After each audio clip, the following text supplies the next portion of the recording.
Olá, gente, bem-vindos mais uma vez ao nosso canal. Você que é novo por aqui, peço que deixe o seu like, seu comentário sobre o assunto proposto e também que se inscreva, é claro, e que compartilhe os nossos vídeos para que mais pessoas venham ter acesso aí ao nosso conteúdo, tá bom?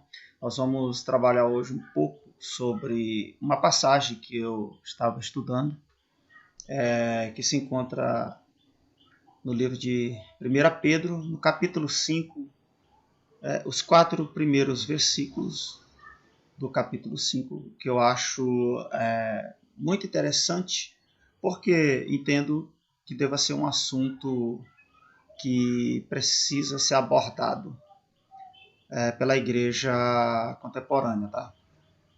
Então, primeiro, vocês estão vendo aqui essa Bíblia online que eu estou trabalhando aqui. E eu tenho duas versões, tenho duas traduções. Aqui do lado esquerdo da tela nós temos aqui a Almeida, né? A Almeida atualizada. E a outra tradução aqui é a NTLH, que é uma tradução mais, digamos assim, mais tranquila, mais fácil. Né? Se bem que a passagem aqui não há nenhuma dificuldade na questão de tradução. Então,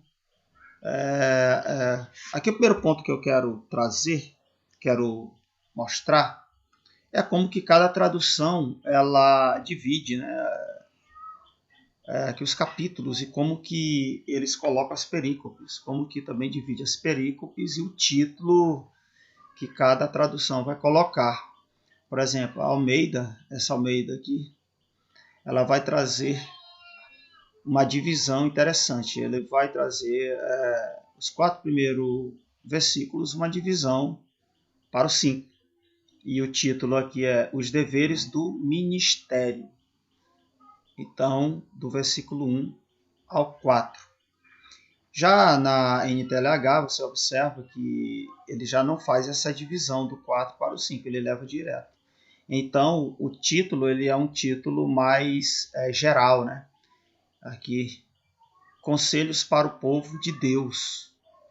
Então, é muito interessante isso, né? Para a gente observar esses pontos. Sendo que na Almeida, o segundo título que ele coloca aqui, do verso 5 em diante, é vários conselhos, votos, saudações finais e bênçãos. É claro, porque aqui esse título vai remeter aqui ao restante do capítulo, enquanto que a NTLH coloca só a partir do verso 12 saudações. Então, interessante essa questão da divisão aqui das perícopes, tá? Mas vamos para o texto. Né? O texto é o seguinte: rogo, pois, aos presbíteros que há entre vós, eu, presbítero como eles, e testemunha dos sofrimentos de Cristo, e ainda participante da glória que há de ser revelada, pastoreai o rebanho de Deus que há entre vós, não por constrangimento, mas espontaneamente, como Deus quer, nem por sorte da ganância, mas de boa vontade. Verso 3. Veja que o número dos versículos são bem pequenos. Né? Isso aqui que é um pouco chato aqui na Bíblia Logos. Né? Isso aqui é Logos grátis, tá, gente? Eu não tenho dinheiro, não. Aqui você pode baixar grátis.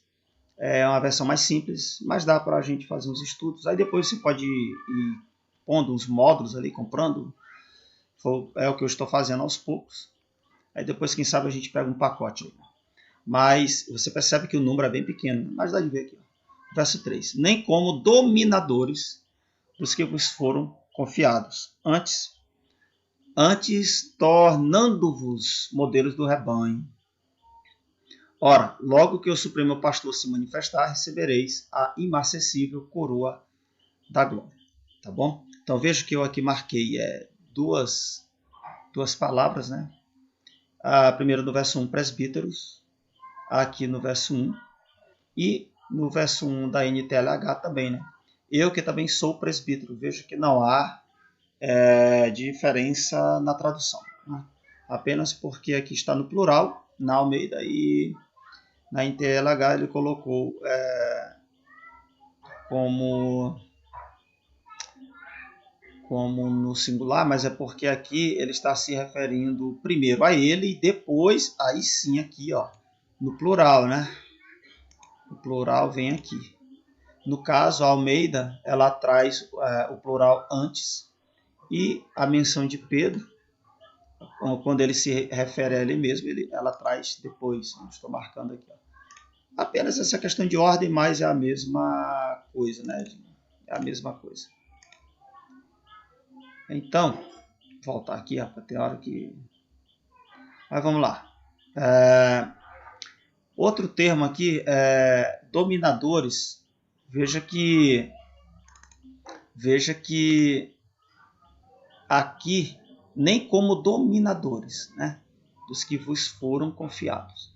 A NTLH vai traduzir: ó, não procure dominar os que foram entregues aos cuidados de vocês. Eu achei muito interessante essa perícope aqui, muito importante, porque é exatamente o contexto da igreja brasileira hoje. Ela remete-nos a um estudo desta passagem, não só desta passagem aqui de 1 Pedro, mas também de outras. Por exemplo, Paulo ele vai dar muitas advertências com respeito a esse tema, tá? Mas agora nós vamos olhar aqui um pequeno slide que eu trouxe dentro desse estudo aqui. Então nós vamos ver aqui, é um pequeno estudo, tá? Mas que eu achei bem interessante. Eu coloquei o tema aqui, ó. São os conselhos do apóstolo Pedro, né, para os anciãos da igreja. Então, vamos ver aqui o que é que esse estudo vai trazer. Então, eu trouxe aqui os 2 primeiros versos, né? Aos presbíteros que estão entre vós, admoesto eu, que sou também presbítero com eles, e testemunha das aflições de Cristo e participante da glória que se há de revelar. Apacentai o rebanho de Deus, que está entre vós, tendo cuidado dele, não por força, mas voluntariamente, nem por torpe ganância, mas de ânimo pronto, né? Então, primeiro a coisa que eu fiz foi pegar 2 palavras aqui para trazer o significado, e eu usei aqui 2 dicionários, né? 2 léxicos. O primeiro que eu usei foi esse aqui, esse dicionário da Vida Nova, tá? E ele vai dizer o seguinte, ó, o termo presbítero no grego quer dizer exatamente velho, ancião, mas também ele era usado como um título oficial, né, um cargo, algo assim parecido, para aquelas pessoas mais velhas, mais experientes que haviam na comunidade. Isso, é claro, vem desde a comunidade judaica mesmo, né, não apenas a igreja. Esse é o léxico de Dunker. A gente tem uma versão, essa versão é uma bem resumida, né? Eu tenho ela aqui física. E claro que em qualquer outro dicionário você vai encontrar praticamente a mesma explicação, mudando pouca coisa. O Strong mesmo vai trazer muito mais explicação, dependendo do contexto onde o termo vai estar sendo usado. E a outra palavra é que torpe ganância, né? O Strong mesmo, ele já diz que quer dizer exatamente avidez pelo lucro e legítimo. Então você vê a preocupação do apóstolo Pedro já em advertir aos presbíteros que eram líderes da igreja. Olha, aí você tem que fazer a ligação dos presbíteros com essa advertência aqui, né? Então você vê a preocupação do apóstolo nesse tema, nesse assunto. Porque talvez alguma coisa já pairava no ar, né? Mas vamos continuar aqui. O que o comentário de Simon Kistemaker, esse da cultura cristã, esse comentário bem conhecido, ele vai comentar, né, sobre esse assunto. E esse aqui é o volume lá das epístolas de Pedro e de Judas. Também tenho já esse material. Ele vai dizer o seguinte, ó. Na página 259, ele vai falar: os presbíteros, porém, devem lançar fora todo o desejo de enriquecer. Caso cedam a essa tentação, terão cometido o pecado de ganância, que é idolatria. Olha que coisa interessante. E aí, ó, esse ensino de Pedro vai comportar com Paulo em Colossenses 3, capítulo 5. O que é proibido não é o desejo de ter remuneração justa. Olha aí que coisa interessante, né? Mas o amor sórdido ao lucro. E talvez esse seja o maior dos problemas hoje nas igrejas, principalmente essas igrejas brasileiras. Quando eu falo essas igrejas novas, essas denominações novas que têm surgido aí, que têm causado muito problema e vergonha para o povo de Deus. Mas vamos continuar aqui. No verso 3, primeiro nós vamos ler esse quadro aqui, que é ainda a versão de Almeida. Ele vai dizer aqui, ó, nem como tendo domínio sobre a herança de Deus, mas servindo de exemplo ao rebanho. Olha só, nem como tendo domínio. A gente viu ali no começo do vídeo a diferença de tradução que há das Bíblias Almeidas para a NTLH. Você viu que já há uma diferença, né? Mas eu achei interessante colocar também aqui a tradução desse comentário, porque esses comentários trazem a própria tradução, né? Esses comentaristas. Por quê? Porque eles são exegetas e tal, são linguistas e eles são preparados para isso. Então ele vai trazer da seguinte forma no verso 3. Ó, não dominando sobre aqueles que lhes foram confiados, mas sendo exemplos para o rebanho. Veja que há uma diferença aqui, nessa segunda parte aqui dessa primeira frase, ó, não dominando sobre aqueles que lhes foram confiados. A versão Almeida vai trazer a herança de Deus. Veja que a Almeida ela deixa-se um pouco no ar, né? Para muitas pessoas, é claro, não para quem estuda realmente, é claro que ele vai entender na hora que essa herança aqui é o povo de Deus mesmo. Mas é uma tradução, digamos assim, mais ao pé da letra. E essa daqui ela já está mais uma tradução mais contemporânea, né? Então eu achei essa tradução aqui bem tranquila. Assim como a NTLH ali no começo também vocês não tiveram também dificuldade nenhuma em entender o sentido. Mas vamos avançando. Ainda nesse comentário, ele vai trazer o seguinte. Ó, a palavra dominando se refere a um governo arbitrário e autocrático sobre o rebanho. Olha aí, ó. Apesar de Jesus delegar autoridade aos líderes da igreja, e isso está em 1 Timóteo 5,17, isso aqui ninguém nega, é claro, né? Porque os líderes têm que ter uma certa autoridade, sim, já que ele é um líder, tem que ter. Nenhum presbítero pode abusar do poder que recebeu. E é aqui que está o problema, exatamente o abuso de poder. E, como eu falei, esse é o problema que a gente percebe muito hoje nas igrejas, principalmente nas igrejas evangélicas. Né? As pessoas, por serem chamadas sem nenhum preparo, às vezes sem ter um curso onde sejam realmente preparados a pastorear, então vai acabar aqui acontecendo esse tipo de problema dentro de igrejas. E aonde isso aqui desgasta muito as pessoas, os membros vão se retirando das igrejas. Por quê? Porque se cansa. Isso aqui é algo inevitável. Né? Mas o comentarista continua. Quando Paulo escreve aos cristãos de Corinto, ele promove o crescimento de sua estabilidade espiritual. Diz, não que tenhamos domínio sobre vossa fé. Olha aí, ó. Isso é Paulo dizendo, né? Mas porque somos cooperadores da vossa alegria, de vossa alegria, né? Porquanto pela fé já estáis firmados. 2 Coríntios 1, 24.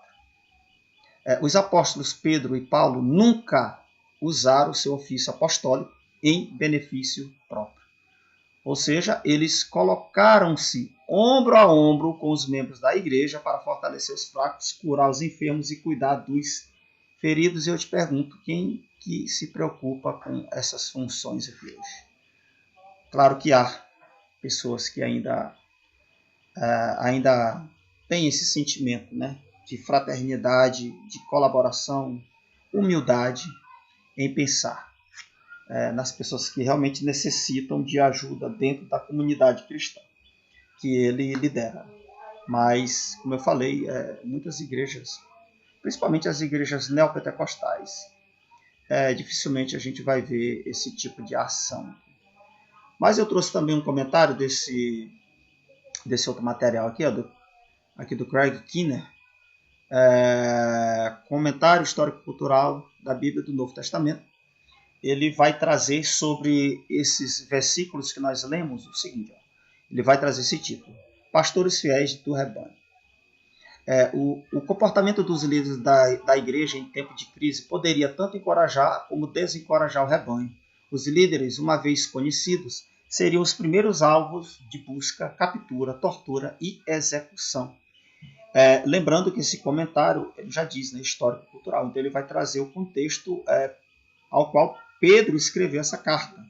Então eles corriam exatamente esse perigo. Era essa a realidade dos líderes na época do apóstolo Pedro. E no 5.1, o comentarista aqui vai trazer: os presbíteros, homens mais velhos e sábios, ou seja, os anciãos, hábeis em julgar causas, governavam na maioria das cidades israelitas do Antigo Testamento. No período do Novo Testamento, os presbíteros tinham lugar respeitado nas sinagogas. Olha aí como ele traz o contexto histórico. Viu? As igrejas adotaram essa forma de liderança. Pedro se inclui entre os presbíteros aqui. Então, muito bom esse comentário, porque ele não vai se preocupar com o termo grego e tal, muito pouco, né? Então ele vai trazer o quê? Ele vai trazer o contexto histórico e cultural das palavras, ou do capítulo ali. Mas ele continua no verso 2. Ó. A imagem do pastor conota, mais do que a ideia de um governante severo, a de um guia atencioso. Embora a imagem do pastor tenha muitas vezes sido aplicada aos governantes em parte do antigo Oriente Próximo, a reis gregos e assim por diante. Então, ó, o termo pastor ele não se referia apenas ao cargo eclesiástico da igreja. Esse termo pastor já era adotado, como diz aqui o comentário, né?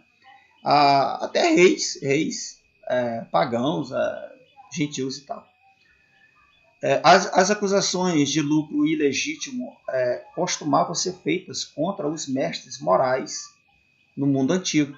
E era necessário que os cristãos evitassem até mesmo a aparência de comportamento impróprio, assim como certos oficiais da comunidade judaica. Esses líderes cristãos distribuíam os recursos para os pobres. Olha aí que coisa maravilhosa esse comentário. Gente, esse material é bom demais. O cara que diz que esse material não presta é porque realmente não sabe usar ele. E a gente vê algumas pessoas aí dizendo que o material é dinheiro jogado fora e tal. Eu acho graça. Mas vamos lá, versículo 3. Os líderes das escolas filosóficas gregas e das escolas jurídicas judaicas apresentavam a própria vida como exemplo a ser imitado pelos alunos. Alguns deles, contudo, também exerciam controle estrito. Então, olha só que coisa interessante, né? Do verso 3, ele vai comentar isso daqui, né? Por quê? Porque Pedro ali ele vai dizer para os presbíteros evitar esse tipo de controle aqui. Ó. Por quê? Porque no mundo dele ali havia esse tipo de comportamento por parte de líderes dessas escolas aqui. Então, os líderes cristãos, eles deveriam evitar isso. Né? Então, ele vai continuar aqui. Ó. Paralelo, mais próximo ao versículo aqui, seriam os presbíteros das sinagogas da diáspora, que eram responsáveis pelas cerimônias religiosas e lideravam a comunidade judaica, mas, em geral, não tinham nenhum poder oficial além do poder de resolver contendas legais internas. E esses comentários, né, você vai encontrar nesse material nas páginas 820 e 821. E é isso. Então, vocês viram aí esse pequeno estudo, né, em cima desta passagem. Eu achei bem interessante, como eu falei, é um tema que precisa se trabalhar hoje devido aos exageros que nós observamos no que diz respeito à liderança brasileira. Eu posso até aqui exemplificar, citar igrejas que adotam títulos como apóstolos, esse tipo de coisa aí, geralmente é daí que saem algumas bizarrices no que diz respeito a tipo de controle, né? É complicado. Então, aquela coisa que a gente sempre fala. quem estuda não pode estar nas mãos desse tipo de liderança. Quem estuda, na verdade, nunca vai cair nas mãos desse tipo de liderança. E se essas lideranças, se no caso eles estudassem um pouco mais, eles criticam tanto o estudo acadêmico, né? Mas se eles estudassem esse tipo de conteúdo, talvez eles não ensinassem tantas bizarrices por aí e com certeza eram mais bíblicos. Então é isso, esse foi o nosso vídeo. Espero que você curta, comente aí e diga o que foi que você achou. Deus abençoe sua vida aí, em nome de Jesus.